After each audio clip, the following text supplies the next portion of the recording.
Hello student, welcome to RS Public School. I am Nisha Bansal and today I am going to explain you chapter sound basic terminology involved. तो जो sound के chapter में sound से related कुछ terms होते हैं वो मैं इस वीडियो में एक्सप्लेन करूँगी। सबसे पहले है ऑस्किलेशन। ऑस्किलेशन क्या होता है? Is a complete movement of particle about it's mean position. तो जो ऑस्किलेशन होता है वो मोशन का दूसरा नाम है, ठीक है। और ऑस्किलेशन का मतलब क्या होता है कि जब कोई पार्टिकल अपनी मेन पोजीशन से, यानी कि जहाँ पे वो होता है उस मेन पोजीशन के टू एंड फ्रो या अप एंड डाउन मूवमेंट करता है, तो उसे हम क्या कहते हैं? ऑस्किलेशन कहते हैं। ये देखिए फिगर में भी दिखाया गया है कि ऑब्जेक्ट का जो है मेन पोजीशन है और मेन पोजीशन के वो अप एंड डाउन मूवमेंट कर रहा है, तो इसे हम क्या कहते हैं? ऑस्किलेशन कहते हैं। कभी कभी ये अप एंड डाउन मूवमेंट ना करके टू एंड फ्रो भी मूवमेंट करने लगता है, आगे पीछे या फिर ऊपर नीचे अपनी मेन पोजीशन के, तो वो क्या कहलाता है? ऑस्किलेशन कहलाता है। तो oscillation is a complete movement of particle about it's main position.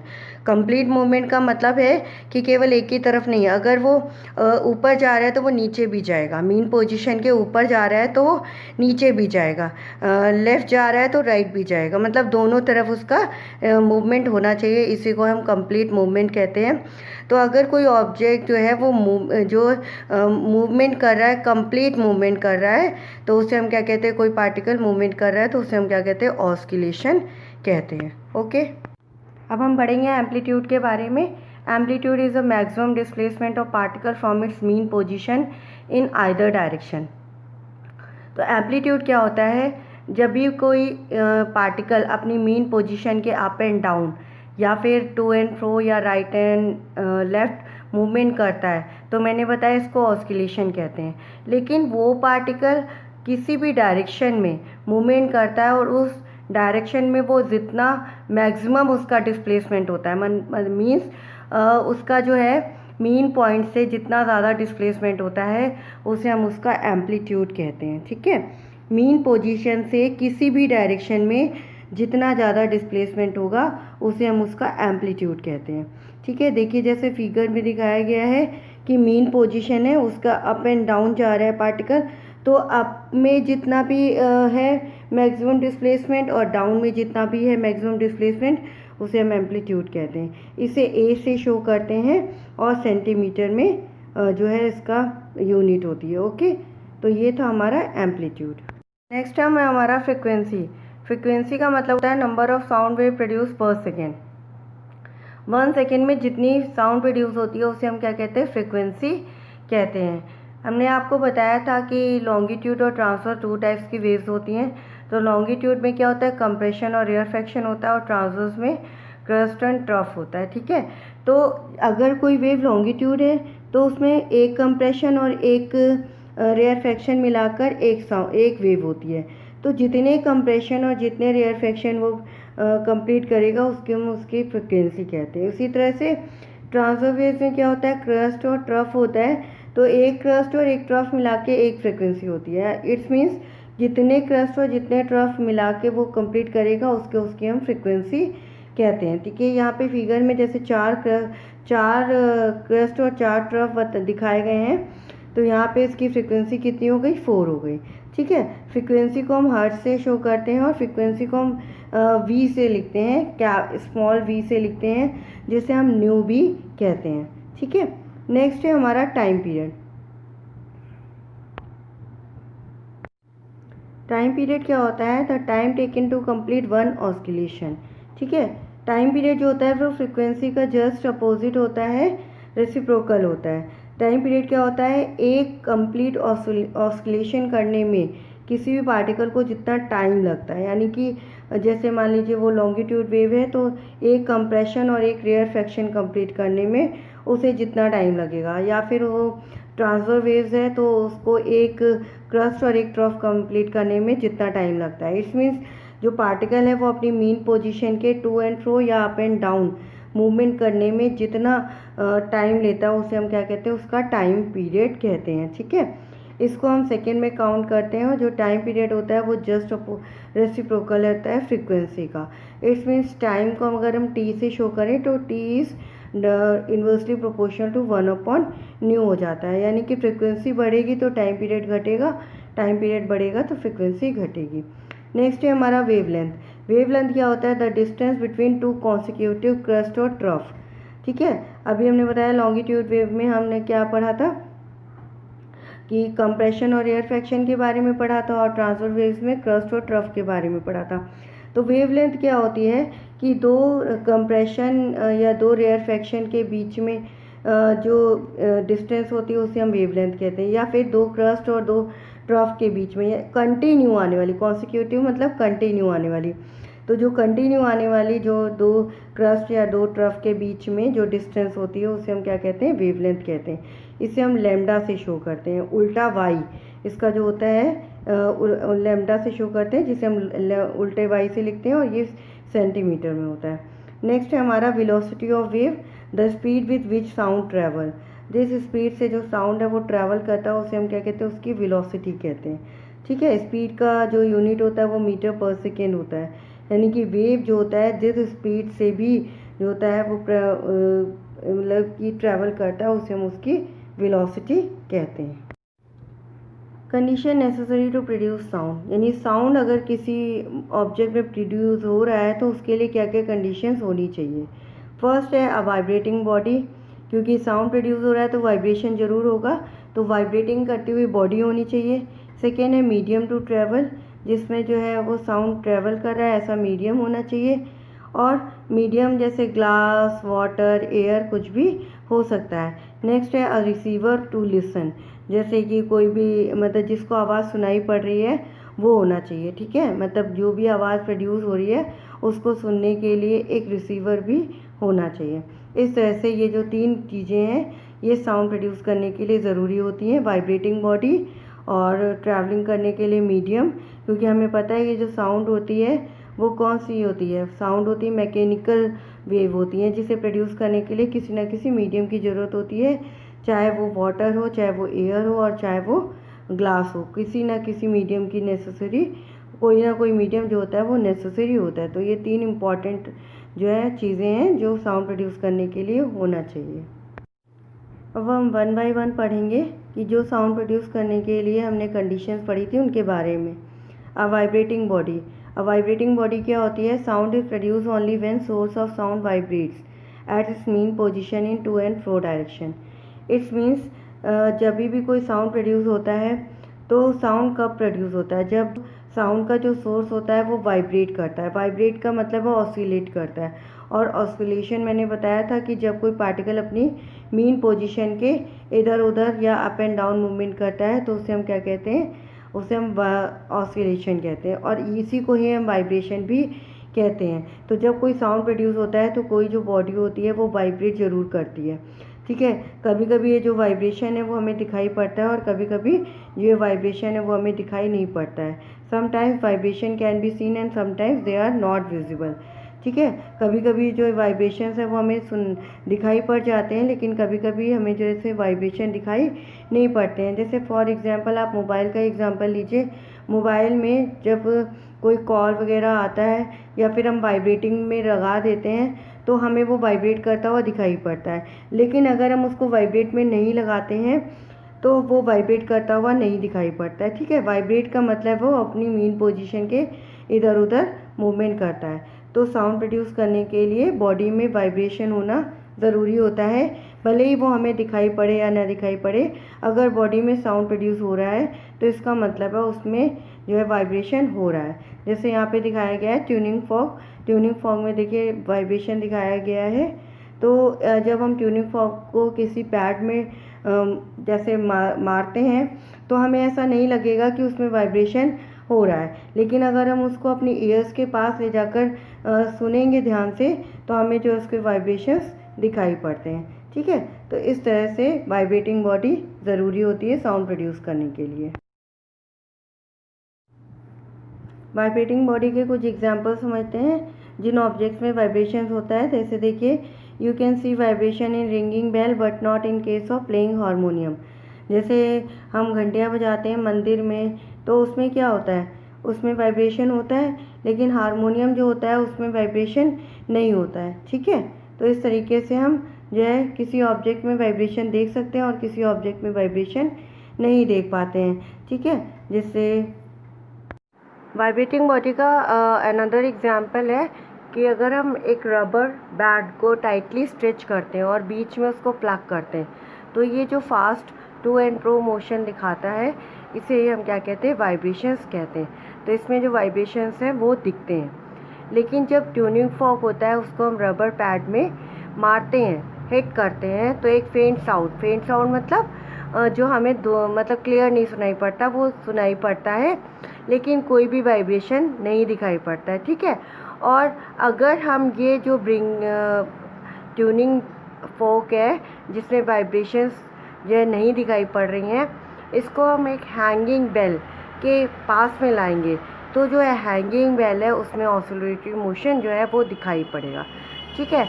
It's means जो ऑसिलेटरी मोशन होते हैं वो कभी दिखाई पड़ते हैं और कभी नहीं दिखाई पड़ते। वाइब्रेशंस जो है वो कभी हमें दिखाई पड़ते हैं किसी सिचुएशन में, किसी सिचुएशन में नहीं दिखाई पड़ते हैं। जब कोई साउंड का सोर्स वाइब्रेट करता है तो इसका मतलब क्या होता है कि इसके जो पार्टिकल्स होते हैं वो कोलाइड्स करते हैं। किसके साथ?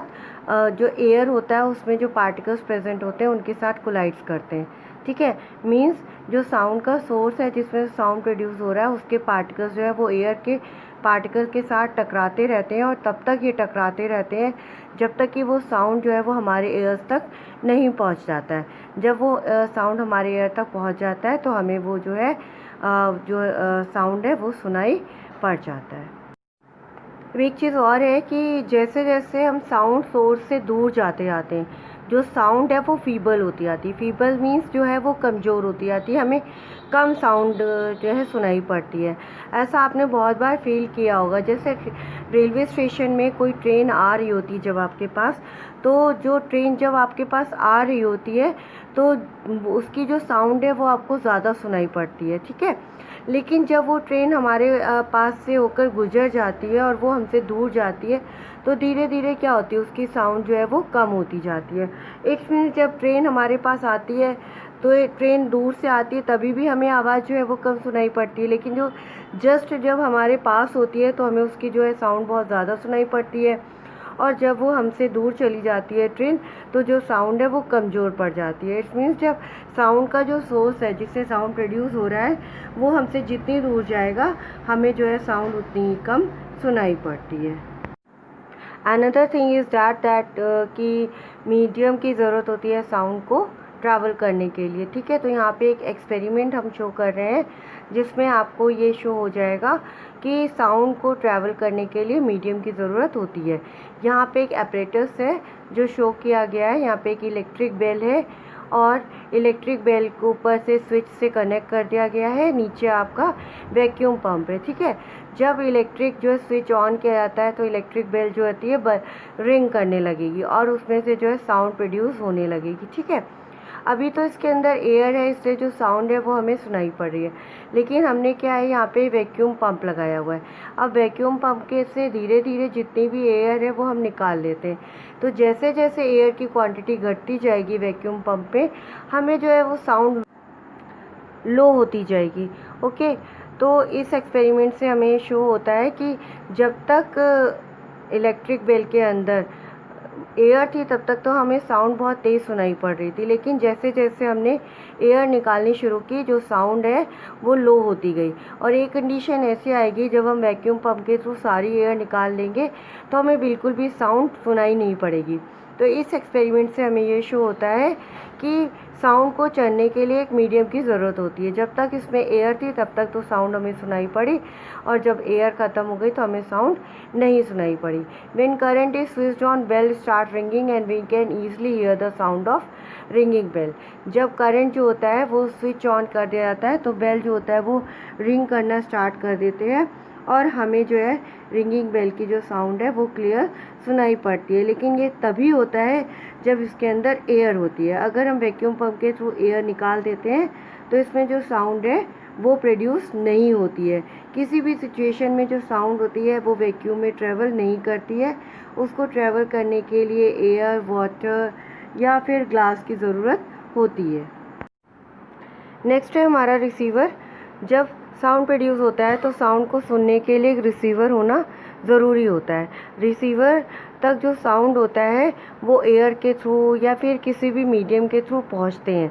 वो कैसे पहुंचते हैं कि जैसे साउंड जो होता है उसके पास साउंड जिस भी उसमें प्रोड्यूस होता है, जिस इंस्ट्रूमेंट में या जिस किसी में भी चीज़ में भी, तो उसके जो पार्टिकल्स हैं वो वाइब्रेट करने लगते हैं और वो वाइब्रेशंस जो होते हैं वो एयर तक पहुंच जाते हैं।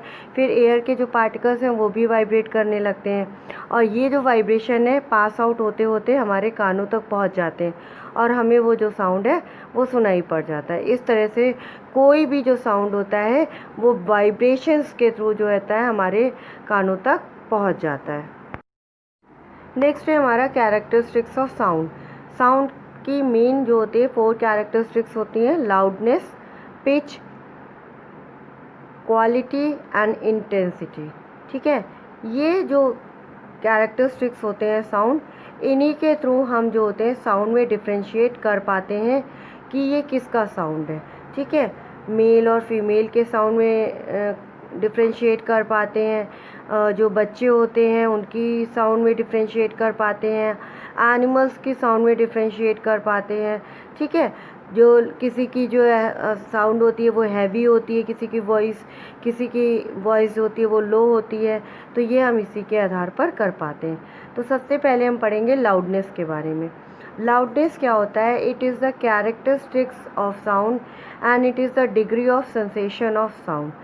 ये जो होता है एक साउंड का कैरेक्टरिस्टिक्स है और ये साउंड के सेंसेशन का डिग्री है। ठीक है, मतलब कितनी साउंड लाउड है, कितनी फेंट है, वो हमें लाउडनेस से ही पता चलती है। ठीक है, तो फेंट का मतलब है कि आवाज़ क्लियर है कि नहीं है, लाउड का मतलब है वो तेज है। ठीक है, तो जो लाउडनेस होता है वो किसके ऊपर डिपेंड करता है? एम्पलीट्यूड के ऊपर। और एम्पलीट्यूड मैंने आपको पहले ही डिस्क्राइब किया था कि कोई भी जो साउंड किसी भी जब उसमें प्रोड्यूस होता है तो उसके जो पार्टिकल्स होते हैं वो अपनी मीन पोजीशन के से जितनी मैक्सिमम डिस्टेंस कवर करते हैं उसे हम एम्पलीट्यूड कहते हैं।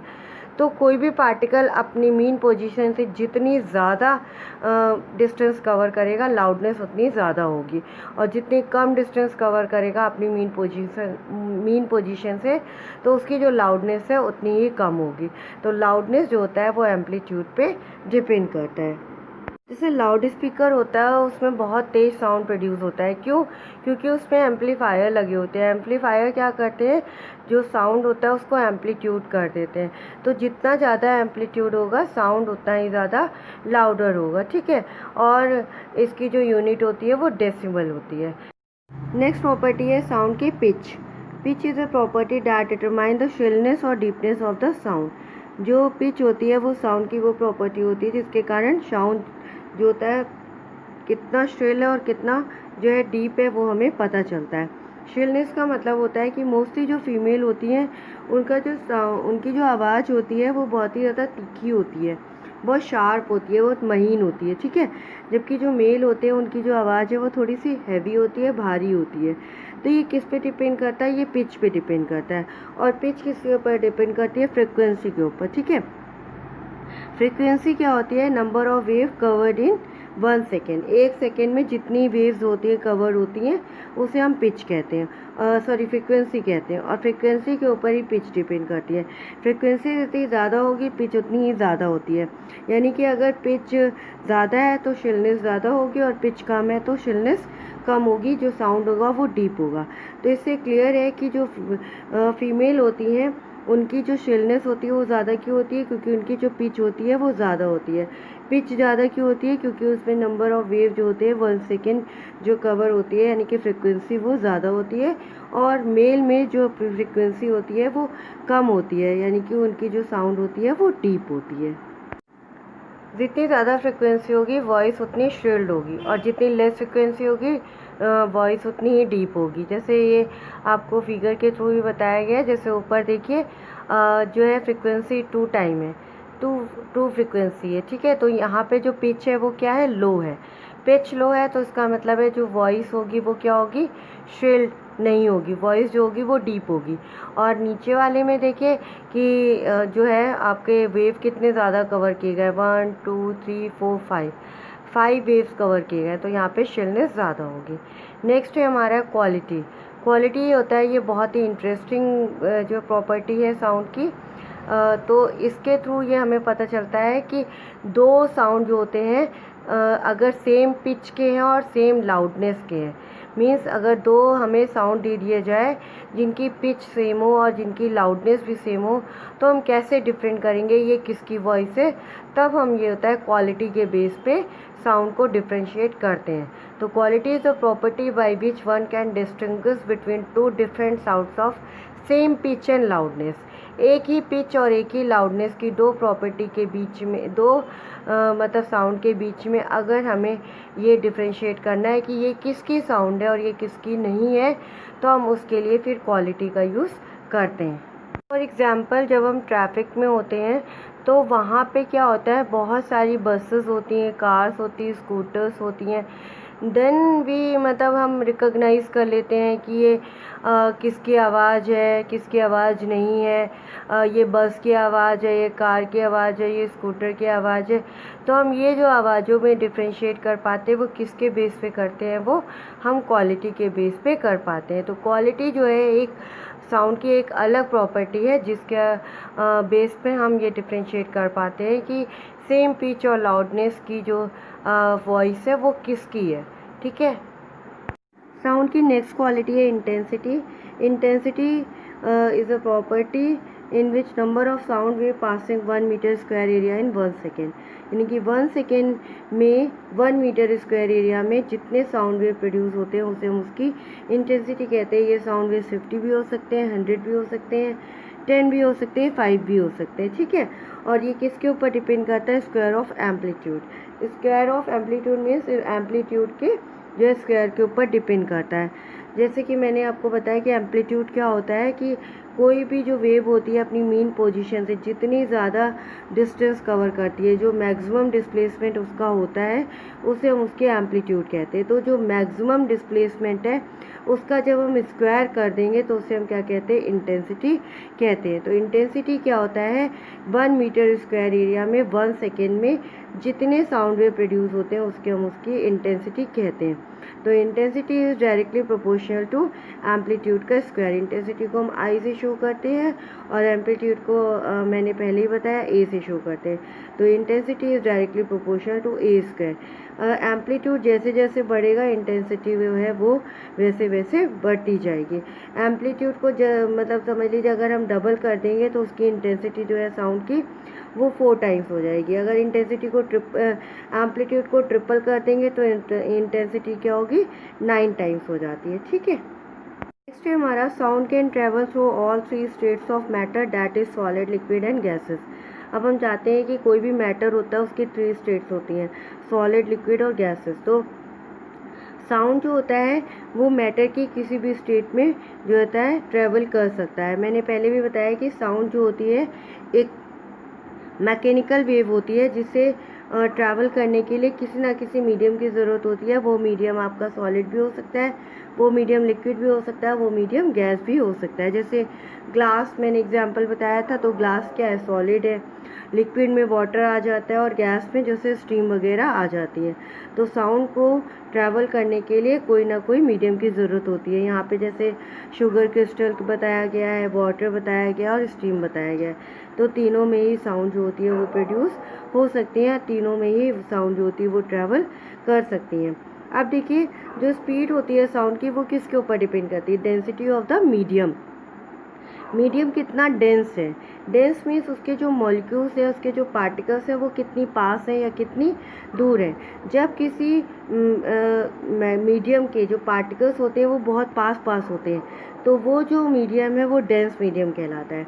और जब किसी मीडियम के पार्टिकल्स जो होते हैं वो दूर होते हैं तो वो मीडियम जो होता है कंपैरेटिवली क्या होता है, कम डेंस कहलाता है। ठीक है। तो जो सॉलिड होते हैं वो डेंस मीडियम होते हैं क्योंकि उसमें जो पार्टिकल्स होते हैं वो कंपैरेटिवली बहुत पास होते हैं। लिक्विड में सॉलिड के कंपैरिजन में जो पार्टिकल्स होते हैं वो थोड़ा दूर होते हैं और गैस में जो पार्टिकल्स होते हैं वो कंपैरेटिवली सॉलिड और लिक्विड के बहुत दूर होते हैं। तो सॉलिड जो होता है वो सबसे ज़्यादा डेंस डेंस होता है, लिक्विड जो होता है वो सॉलिड से कम डेंस होता है, और गैस जो होता है वो सबसे कम डेंस होता है।